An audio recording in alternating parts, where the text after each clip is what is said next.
Selanjutnya saya akan menjelaskan tentang platform internet. Platform internet harus berhubungan dengan infrastruktur jaringan umum perusahaan, platform perangkat keras, dan perangkat lunak.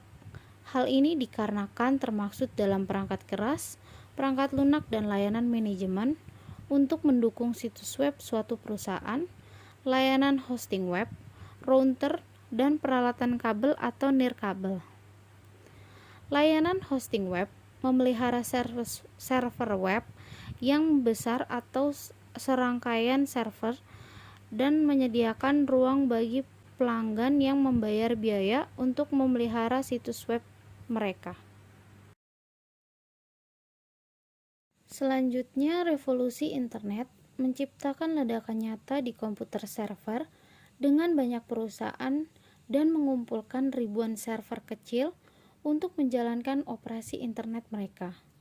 Sejak itu, ada dorongan yang mantap untuk menuju konsolidasi server, mengurangi jumlah komputer server dengan meningkatkan ukuran dan kekuatan masing-masing, dan dengan menggunakan perangkat lunak yang memungkinkan untuk menjalankan lebih banyak aplikasi pada satu server. Pasar server perangkat keras internet telah menjadi semakin terkonsentrasi di tangan IMB, Dell, Sun, dan HP karena harga telah jatuh secara dramatis. Alat dan suite pengembangan aplikasi perangkat lunak web utama disediakan oleh Microsoft atau Microsoft Expression Studio dan keluarga alat pengembangan Microsoft. Oracle Sun, Java Sun adalah alat yang paling banyak digunakan untuk pengembangan aplikasi web interaktif baik di sisi server dan klien, dan sejumlah pengembangan perangkat lunak independen termaksud Adobe dan Real Networks perangkat lunak media. Selanjutnya, layanan konsultasi dan integrasi sistem. Saat ini menerapkan infrastruktur baru yang membutuhkan perubahan signifikan dalam proses dan prosedur bisnis, pelatihan, pendidikan, dan integrasi perangkat lunak. Perusahaan konsultan terkemuka yang menyediakan keahlian ini termaksud Accenture, IMB Global Service, HP, Invoice, dan Wipro Technologies.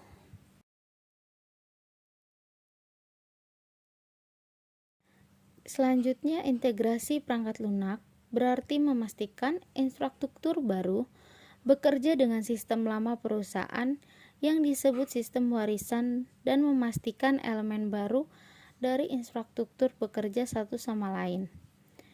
Sistem lama umumnya adalah sistem pemrosesan transaksi yang lebih tua yang dibuat untuk komputer mainframe yang terus digunakan untuk menghindari biaya penggantian atau perancangan ulang yang sangat mahal.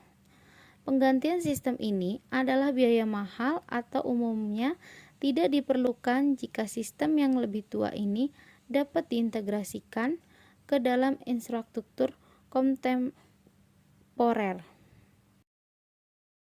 Selanjutnya adalah tren platform perangkat keras kontemporer, di mana kekuatan yang meledak dari perangkat keras komputer dan teknologi jaringan telah secara dramatis mengubah cara bisnis mengatur daya komputasi mereka, menempatkan lebih banyak kekuatan ini pada jaringan dan perangkat genggam seluler, dan terdapat 8 tren perangkat keras.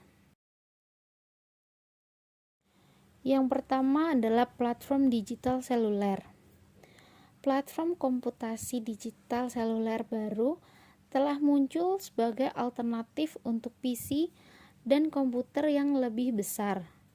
Ponsel cerdas seperti iPhone, Android, dan ponsel cerdas BlackBerry telah menggunakan banyak fungsi PC, termaksud transmisi data, menjelajahi web, mengirim email dan pesan instan, menampilkan konten digital, dan bertukar data dengan sistem internal perusahaan.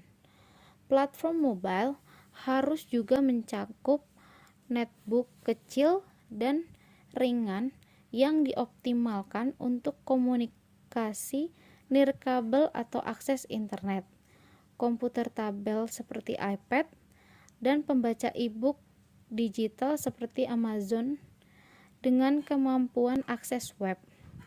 Smartphone dan komputer tablet menjadi sarana penting untuk mengakses internet. Perangkat ini semakin banyak digunakan untuk komputasi bisnis serta untuk aplikasi konsumen. Misalnya, eksekutif senior di General Motors menggunakan aplikasi smartphone yang meneruskan informasi penjualan kendaraan, kinerja keuangan, metrik manufaktur, dan status manajemen proyek. Selanjutnya, konsumensi IT dan BYOD.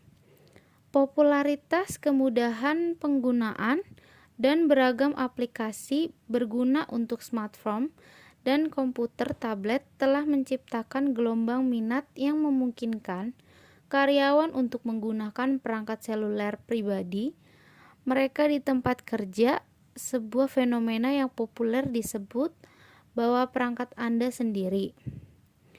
BYOD adalah salah satu aspek konsumerisasi IT di mana teknologi informasi baru yang pertama kali muncul di pasar konsumen menyebar ke organisasi bisnis. Konsumerisasi IT tidak hanya mencakup perangkat pribadi seluler, tetapi juga penggunaan bisnis layanan perangkat lunak seperti pencarian Google, Yahoo, Gmail, Google Apps, Dropbox, dan bahkan Facebook dan Twitter yang juga berasal dari pasar konsumen.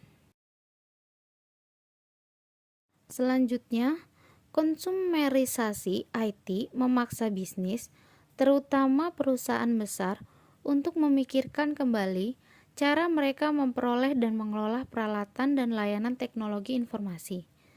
Secara historis, setidaknya di perusahaan besar, Departemen IT pusat bertanggung jawab untuk memilih dan mengelola teknologi informasi dan aplikasi yang digunakan oleh perusahaan dan karyawannya.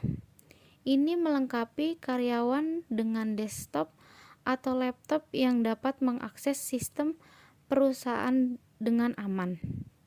Departemen IT mempertahankan kendali atas perangkat keras dan perangkat lunak perusahaan untuk memastikan bahwa bisnis dilindungi dan bahwa sistem informasi melayani tujuan perusahaan dan manajemen.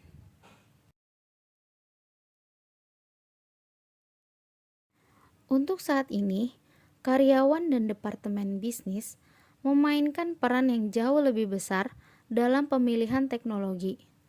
Dalam banyak kasus, menuntut agar karyawan dapat menggunakan komputer pribadi, smartphone, dan tablet mereka sendiri untuk mengakses jaringan perusahaan.